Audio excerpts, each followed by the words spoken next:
नमस्कार साथियों, मैं हूं आपका दोस्त फानू भार्गव। आप देख रहे हैं जीके विद फानू चैनल। साथियों, जहां देखा गया है कि सुप्रीम कोर्ट के डिसीजन के अकॉर्डिंग अब शिक्षकों की होगी टेट परीक्षा और साथ में प्रमोशन में भी टेट परीक्षा होगी। 2 वर्ष के अंदर शिक्षकों को टेट परीक्षा करना अनिवार्य है, नहीं तो उनकी नौकरी चली जाएगी। तो साथियों, इसी से संबंधित एक पुनर्विचार याचिका संबंधी निवेदन पत्र लिखा गया है। किसके द्वारा लिखा गया है, इसे भी हम जानेंगे। अब क्या क्या इसमें हवाला दिया गया है और क्या यह जो याचिका मान्य होगी और मान्य क्यों होगी, इसे हम इन बिंदुओं को जानना जरूरी है। तो सभी शिक्षक साथी इसे जरूर रीड करें। और चलिए हम देखते हैं, जैसे कि यहाँ पर प्रति में दिया गया है माननीय श्रद्धेय भूषण रामकृष्ण गवई जी, माननीय मुख्य न्यायाधीश, माननीय सर्वोच्च न्यायालय नई दिल्ली, जो कि दिया गया है। वही विषय में दिया गया है शिक्षकों के लिए टीईटी शिक्षक पात्रता अनिवार्य करने संबंधी निर्णय एवं पुनर्विचार करने हेतु निवेदन। वहीं आगे दिया गया है, महोदय आपके सादर अवगत कराया जाता है कि हाल ही में सर्वोच्च न्यायालय द्वारा कक्षा 1 से 8वीं तक के शिक्षकों को 2 वर्ष के भीतर टीईटी परीक्षा पास करने की अनिवार्यता संबंधी आदेश पारित किया गया है। इस आदेश का हम सम्मान करते हैं तथा यह भी मानते हैं कि योग्य एवं प्रशिक्षित शिक्षक ही बच्चों को उज्जवल भविष्य का निर्माण कर सकते हैं। किंतु इस निर्णय से जुड़े कई मानवीय, सामाजिक, व्यवहारिक पहलुओं पर पुनर्विचार किया जाना आवश्यक है। तो साथियों, एक अच्छा पत्र लिखा गया है। हो सकता है इस पर पुनर्विचार याचिका को मान्य किया जाए और जो शिक्षकों की जो परीक्षा है वह परीक्षा ना हो और इसके अलावा अन्य चीज करवाई जाए जिससे शिक्षकों को राहत मिल सकती है परीक्षा के अलावा। तो ऐसे प्रावधान इसमें दिए गए हैं। चलिए वह देखते हैं। जैसे कि साथियों, पहला बिंदु है पूर्व नियुक्त शिक्षकों पर प्रभाव। तो क्या प्रभाव पड़ेगा?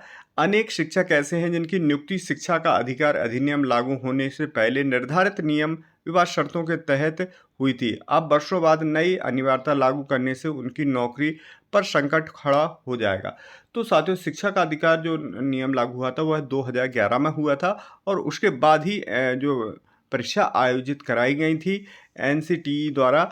तो वह यह शिक्षक नियुक्ति के पहले जब उस समय थी ही नहीं परीक्षा, तो अब जैसा कि प्रावधान कर दिया परीक्षा का, तो एक तो यह शर्त रखी जो निवेदन किया गया। दूसरा निवेदन है अनुभव एवं योगदान।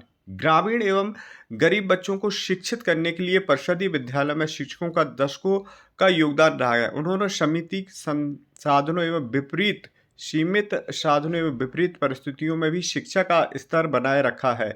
ऐसे में उनके अनुभव को अनदेखा कर अचानक परीक्षा थोपना उचित नहीं है। तो यहाँ पर परिषदीय स्कूल या प्राथमिक, चाहे वह राजस्थान के हों या बिहार के हों, मध्य प्रदेश के हों या छत्तीसगढ़ या जो इंडिया के किसी भी स्टेट के जो शिक्षक हों, उनके लिए इसमें दर्शाया गया है। उम्र एवं परिस्थितियों कठिनाइयाँ हो सकती हैं। तो उम्र और परिस्थिति जन्य कठिनाइयाँ कैसे उत्पन्न होंगी? कई शिक्षक ऐसे हैं जो 20-25 वर्ष से सेवा में हैं। इस उम्र में पुनः प्रतियोगी परीक्षा में तैयारी करना अत्यंत कठिन है।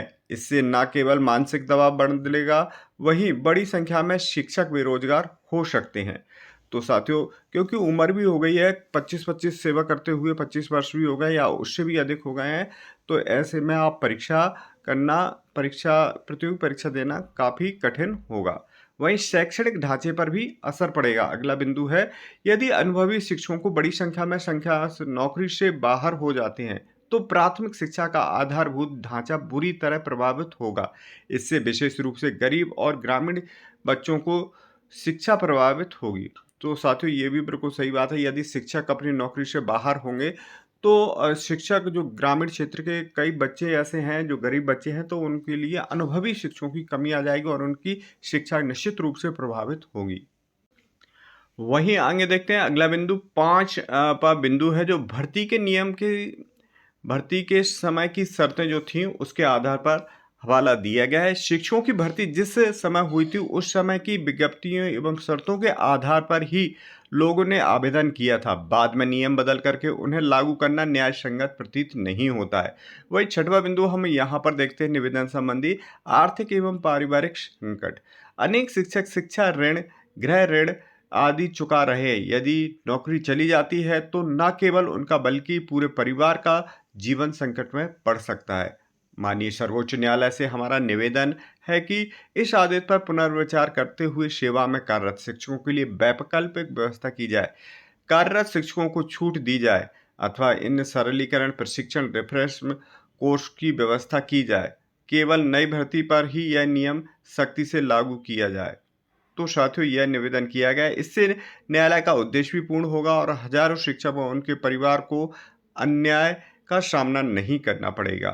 न्यायपूर्ण एवं निर्णय की आशा में सादर यहाँ पर यह जो पत्र लिखा गया है वह एडवोकेट चंद्रशेखर आजाद द्वारा लिखा गया है।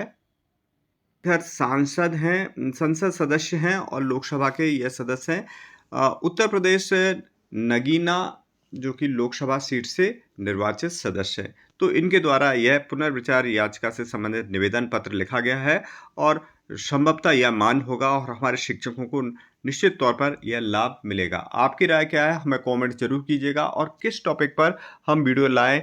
क्या आपको परीक्षा जो होती है उससे रिलेटेड वीडियो लेकर के आएँ, जो आगामी समय में टेट परीक्षा हो रही है विभिन्न राज्यों में, वो कब होंगी और साथ में उसका सिलेबस क्या रहेगा। यदि आप चाहते हैं तो हम इस पर अगला वीडियो लेकर के आ रहे हैं, हमें सजेस्ट जरूर कीजिएगा। मिलते हैं अगले अपडेटेड वीडियो के साथ, तब तक के लिए जय हिंद, जय भारत, जय मध्य प्रदेश।